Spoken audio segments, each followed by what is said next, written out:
Hi, you're watching Floyd Steinberg's YouTube channel. Some of the viewers suggested I should try to build the XVA1 virtual analog synthesizer, and that's what I'm going to do today. And because I know some of you would like to try DIY synthesizers, but you don't own a soldering iron, I'll do a breadboard build of this, where you only need to plug in some cables and components. And in the end of the video, I'll also tell you if this is a good idea or a bad idea. You can make your guesses now in the comments under this video. So if you think that's interesting, please join me in today's video. Here we go. XVA1 specs are impressive. 32 voices, 4 oscillators per voice, each voice full stereo, super saw oscillators with up to 20 saws, 2 filters per voice, and a multitude of effects. Around 400 parameters can be changed here. This is a virtual analog synthesizer that's running at 96 kHz and it's using low aliasing algorithms for creating its waves. This video will focus on building this, and I'll play some sound examples later in this video. I'll make another video explaining the synth engine later, if there's a demand for that.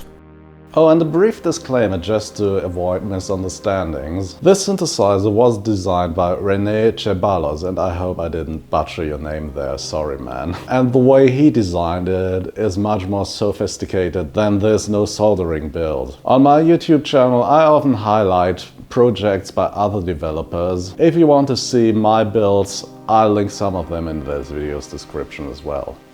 Okay, so some viewers suggested I should try the XVA1 virtual analog synthesizer. It's not an open source project, but you can download all the things you need for free from a certain webpage I'm going to link in this video's description. And my idea for today was I'm going to build this without soldering, because I know some of you want to try this DIY stuff, but you don't own soldering irons, or maybe your skills are a little bit rusted or your eyesight has taken a hit. So what I'm going to do is to use a breadboard. And a breadboard is just a board full of electrical plugs. If you take a look at this, there are holes in here and there are contacts in them, and in every column of this breadboard there is a wire running from here to here. So if you plug in something here and you plug in something into the same column or lane, then there will be an electrical connection between both components. And in this way you can just plug in resistors or CPUs or whatever and build them without soldering, because there's already a firm grip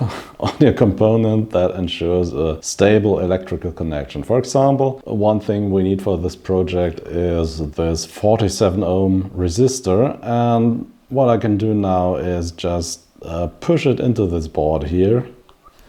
And now we've got a connection from this column to this column over this resistor. And I can use that to just build my circuit without soldering. Okay, so that's a breadboard. You can buy these for a couple of cents or a bag of them for a couple of dollars on Amazon. I'm going to link all of this in this video's description. We've got a breadboard, we've got a 47 ohm resistor, then we also need a 220 ohm resistor. The most expensive part is this Artix A7 FPGA processor. So there's a field programmable gate array, and what this does is it replaces the CPU, so to speak. I'm going to explain this a little bit more in depth later in this video. Okay, so this is around $130, quite expensive really. We need MIDI input so we can actually play the synthesizer, and this one is one you can plug into a breadboard. And then we need a sound chip. I've bought this from Adafruit, UDA 1334B. This is a stereo digital to analog converter, DAC. Okay, we have a diode here. This is needed for the MIDI input. The diode will only let low current into one direction. So put that here. We also have this EEPROM chip here, which can store data permanently. So if you disconnect this construction from the power, this chip will remember the firmware of the synthesizer, so to speak. And then we have an optocoupler, which is used for the MIDI import. Optocoupler just transfers signals, avoiding high voltages or high currents by just transmitting signals optically. So you have a disconnection there between two circuits, but you can send signals from one side to the other, so to speak. And apart from that, you're going to need wires, and you can buy these wires, which are specifically made for breadboards. You can see this here. We've got these pins, and you can easily plug them into the board like this. Okay, so let's start. Okay, now begin by pushing in the FPGA into the breadboard on the far right side, like this.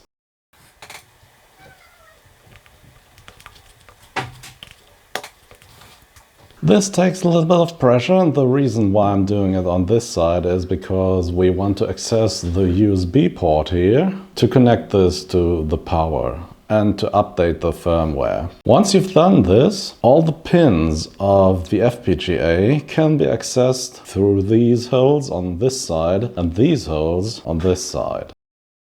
Next, we're going to place the EEPROM chip, which has a tiny notch, and the notch will be facing right. Okay, so look out for the notch and just place it in the middle of the breadboard like this. Push it down and make sure all the pins are sitting firmly in your breadboard. Now do the same thing with the optocoupler. Leave a little bit of space between these parts, and the optocoupler itself has a notch or a point, a little point here in the corner. I hope you can see this. Okay, and this will be facing right as well, so to this side. Push it in gently but firmly. And make sure all the pins are sitting right in these tiny little holes there. Okay, next comes the digital to analog converter. This one will come with a row of pin headers. If you take a look at this, there are some pins on this side and some pins belong onto this side, and you get this row of pins here. So what you need to do is to take measure and then hold this and just break it into two parts. It's very easy to do that. I have a little bit of preoccupations if this is going to work, but we'll see. So let's take this, and what you want to do here is to place the 3.5mm stereo output on the left side. So face to the left side. And now, instead of soldering this in, we're just going to push the pins through this board like this, and then push it into the breadboard like this. So this should enable electrical contact there, and I hope it's reliable enough. So let's do the same thing on this side, and here's one pin too many, so let's break off one more pin. I'm going to cut this.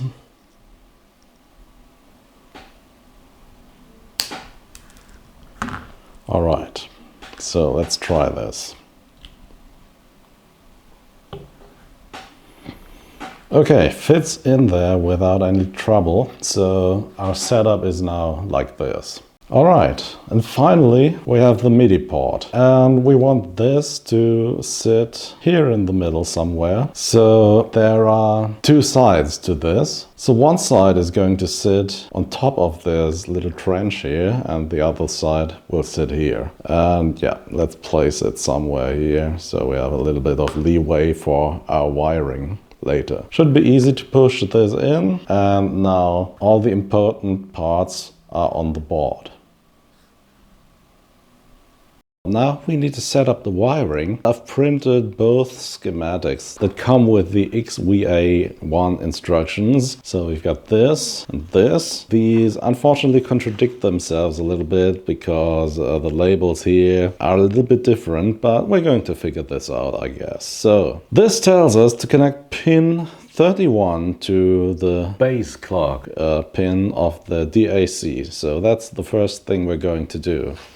So let's take a look at our FPGA here, and I'm going to zoom in a bit or bring this closer to the camera. And I don't know if you can see this, but you can always use a magnifying glass. There is a pin 33 here on the left side, and the number always refers to the pin above it. So this is pin 32 and this is pin 31 then. That's where we're going to place our cable pin in. The pin can be placed on the same row in the breadboard, because remember there's a connector under the breadboard from here to here. So we can just plug it in here, and then we can search for the base car connector pin on our DAC, and it's here, obviously. There is the pin. Now just push it in. There you go.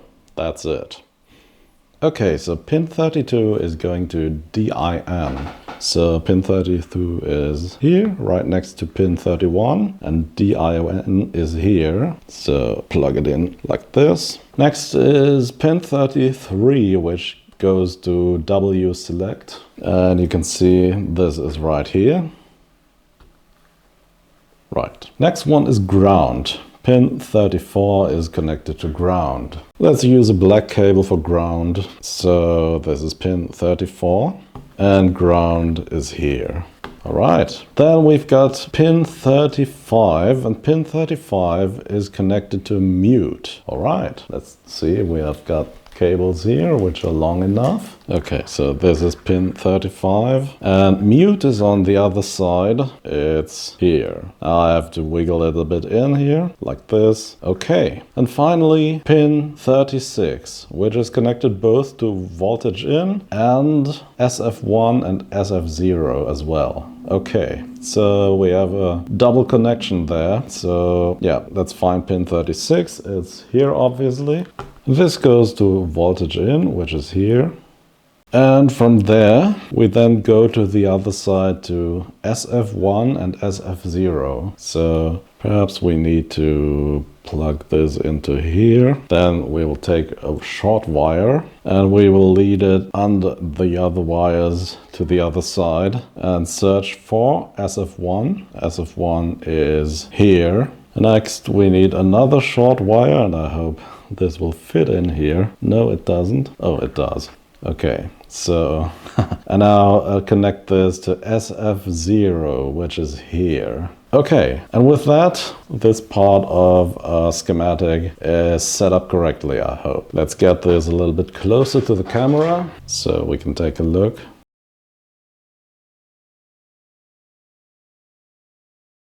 Okay. Okay, so next we're going to connect the optocoupler, which is on pin 42 and 43. So let's get close to our FPGA again and search for pin 43. It's here. So this must be pin 42. And we need a short wire for this. So here we go. Now this goes into the middle leg of the optocoupler. So we need to take a look at the notch here facing right, and now this must be the correct place to push in the other side of the cable. There you go. So 43 connects to the last pin, and we know that this is 42, so we can just plug in the next cable into the neighboring pinhole here and then connect it to this pin on the optocoupler. And this is the result. This is the optocoupler, and here is the FPGA side. Okay.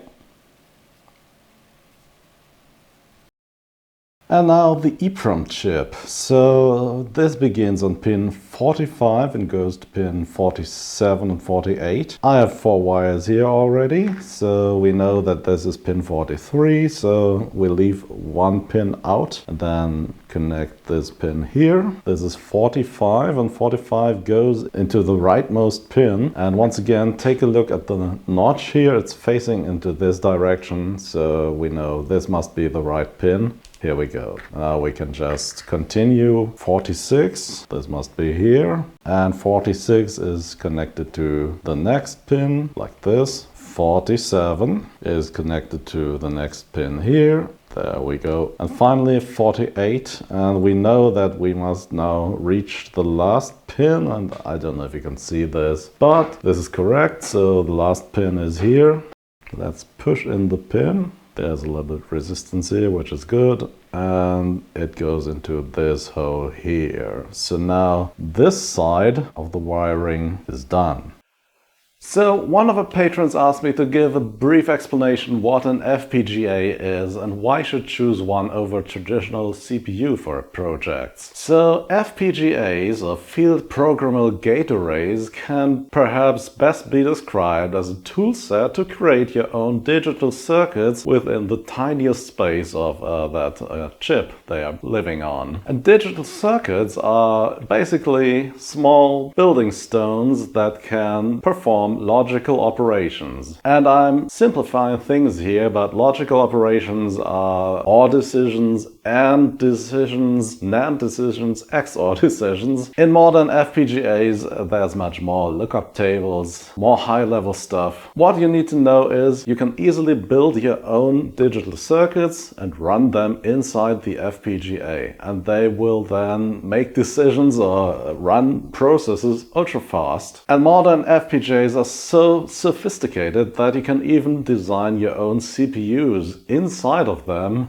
and run them parallel or in series with other logical operators. All in all, FPGAs can't really be compared to central processing units. They're built to enable engineers to create high-speed, low-power solutions embedded in industrial systems. And the advantage to earlier digital circuitry is you can change them after they've been deployed. Hence the name Field Programmable Gate Array. You can change them in the field. Yeah, and that was my oversimplified explanations of FPGAs. If you want to learn more, I've linked some material under this video.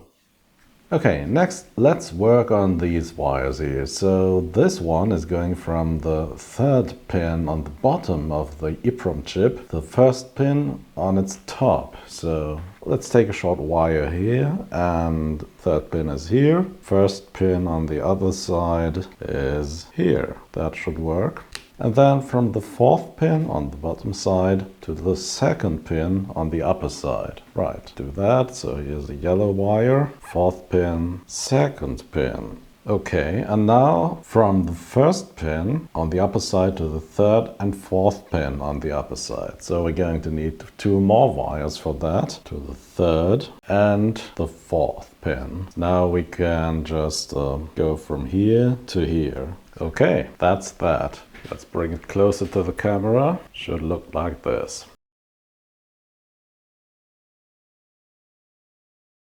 Okay, I think I'll need to move the MIDI plug a little bit more to the left so we get some more space to work with here. Okay, so now we're going to work on this part of the schematic. So there's from pin 2 of the optocoupler, we're going into R2, which is a resistor. And if we look at this, you can see this is the 47 ohm resistor.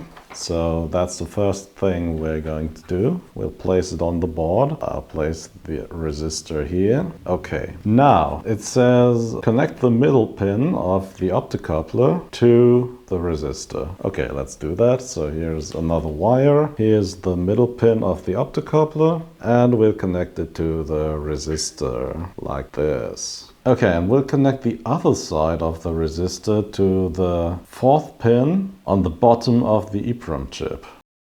Okay, so here we go. This is the other side of the resistor, and now the fourth pin of the EEPROM chip, which is here. Okay, now we've done this. One more close-up. It's getting crowded. Okay, and now resistor 1. Resistor 1 is a 220 ohm, so that's this resistor here, and I have to be very careful now. So let's insert it here, like this. And now it says the third pin on the upper side of the optocoupler is connected to resistor 1. Okay, optocoupler is here, and the third leg is here. It's getting really crowded now. and this is connected to the resistor. So the resistor's leg is here. Okay, and now the other side of the resistor is connected to this leg of the MIDI plug. Right, let's do that. Resistor 1 goes to this pin of the MIDI plug. So that's here. Okay. And then we have this connection here, which says the second leg on the upper side of the optocoupler is connected to the right pin of the MIDI plug. Okay, let's do that. So this is the second pin, and now let's connect it to the right pin of the MIDI plug. Okay, so that is done. Now we need a diode. Okay, this is the diode, and the diode has one black ring end, and you can see that in the schematic like here. I can place the diode and its black ring end on the other side of the breadboard here, because the trench here in the middle splits the breadboard into two parts, so there is no electrical connection between this side and this side. So let's just place the diode here. Okay, so the black side is here, and now connect the one end of resistor 1 to the black ring. Okay, let's do that. So this is here, and now connected to the black ring side of the diode. Yeah, nice. Okay, this is done. Now connect the other side of the diode to the MIDI pin. Okay, and from here it's connected to the second leg of the optocoupler. Okay, I think we're through. So yeah, this is the result. Pretty crowded board, and usually you should cut the legs so the components are resting directly on the board, but I'm not going to do that. I want to reuse my stuff here for future videos. If you're doing this at home, you'll probably want to cut the legs here. Okay, so let's connect this to power and see if it explodes. At this point, you can connect the FPGA chip to your computer with its USB port and then install the firmware and the patch files as described in the documents that come with the XVA1 documentation files. The whole process takes about 10 minutes, and you start with installing the firmware loader, then transferring the firmware itself, then the tuning definitions, and finally the factory patches. Once that's done, you can then try your new synth. Okay, so now the time has come to test this thing. So here's my recorder for YouTube stuff. Then connect this to the DAC here, turn it on, then add a speaker so I can hear things. And now we want to plug in a MIDI cable into this here. Be careful with that, otherwise you will push out the MIDI socket here. Oh, so there we go. Okay, now we have this. Now we need a MIDI keyboard. Here we go. By the way, this is the new Synthesizer W25. It comes with a fancy bag. If you I don't know if you already heard about that bag. MIDI out. We need a power cable. Let's arrange this in another way. Okay, turn this on. Something is happening. Oh, yeah. This is typical for such setups, and you will definitely experience this as well. So obviously something in the wiring is not correct here. It's not the MIDI circuit, because obviously when I push a key you can see this LED lighting up here. So the problem must be somewhere in the wiring to the soundboard. And perhaps not soldering this was a bad idea as well. So I will try to find the solution here and then show you what was wrong. See you later. Okay, I think I found my mistake. See if you can spot it. If you don't see my mistake here, take a look at this schematic. Obviously, if you take a look at this section here, we begin at pin 31 and then we go to 32, 33 and so on. There is no gap. Every pin is connected to something. Now take a look at this. So we have pin 31, pin 32, and wow, there's a gap here. Obviously, while I was explaining that on video, I managed to plug it into the wrong pin hole. So let's correct that. One eternity later. Alright, and now let's power this up, press record. Now see if something happens.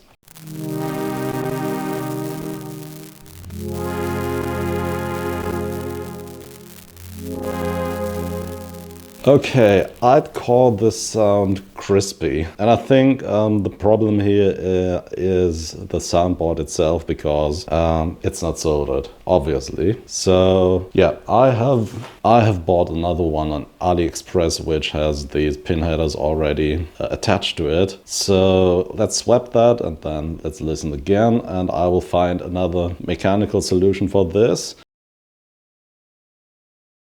Inside the XVA1 software distribution, you'll find the Xload utility. This is a Windows command line tool that lets you edit the synthesizer's parameters and load and save patches whilst connected to your computer. There's also an Excel file here that serves as both an overview and a patch editor. In order to make this work, display its properties in Windows Explorer and allow it to run its Visual Basic macros. XVA1 also listens to CC commands. You'll find a list of those in the manual. Just set up your MIDI controller to use these, and you will then be able to tweak the sounds while you're playing.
Yep, and that's it for today. The XVA1 virtual analog synthesizer in a non-soldering build. And as you've probably guessed, this build is horrible. The whole thing is very prone to interference by other devices in your room, and you better not touch the cables in any way. Unless you enjoy crackling sounds, that is. The only advantage here is you don't need to solder. And it's the only synthesizer that can tell you which direction north is. So if this video gains some traction, or if you're interested in it, and tell me in the video's comments, I will try to design a PCB for this, because that's a thing I need to learn anyway, and then do a proper build sometime in the future. As always, thanks for watching. And if you thought this was an interesting YouTube video, please do the YouTube thing. Also, Patreon, Spotify, Apple Music, Bandcamp, blah blah blah. See you again next week. Bye bye!